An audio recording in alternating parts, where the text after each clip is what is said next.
Мен Жээнбетова Қарқара Кенесары қызы, Маңғыстау облысы Бейнеу ауданы Оранқұл ауылы Опорный жалпы білім беретін мектебінің педагог шебер санатты математика пәнінің мұғалімімін. Айтжанова Сара Қойшықызы менің 5 жыл бірге оқыған группаласым. Сара Қойшықызымен 1982-1987 жылдар аралығында Гурий педагогикалық институтының физика-математика факультетінде 5 жыл бірге оқыдық. Сара өзі өте қарапайым, үнемі күліп жүретін жан. 5 жыл бір аудиторияда тер төгіп, емтиханға бірге дайындалған группаласым. Сол студенттік шақтағы күлкіміз, ұйқысыз өткен күндеріміз әлі көз алдымызда. Сол күндері ертең кім боламыз деп армандаған едік.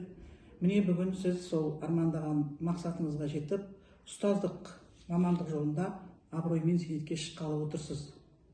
Сіз біздің группаның белсендісі, прокуроры, әрдайым сол группадағы студенттерге шегер беретін адам болдыңыз. Осыдан 4 жыл бұрын, яғни 2022 жылы группамыздың 35 жылдық кездесуін өткізген болатынбыз. Сол кездесуде Сарамен және басқа да группаластармен кездестік.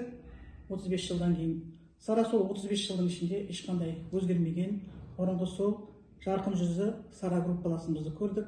Енді биыл біздің институт бітіргенімізге 39 жыл болса, келесі жылы 40 жыл болмақ. Бұйырса енді сол 40 жылда кездесуді жазсын. Ал енді группаласым Сара, сіз бүгін абыроймен зейнетке шығып жатырсыз. Еңбегіңіз еленді, көптеген шәкіртке білім бердіңіз. Енді сізге тілерім, денсаулығыңыз мықты болсын, отбасыңыз аман болсын, зейнеттің әр күні тыныштық пен қуанышқа толсын.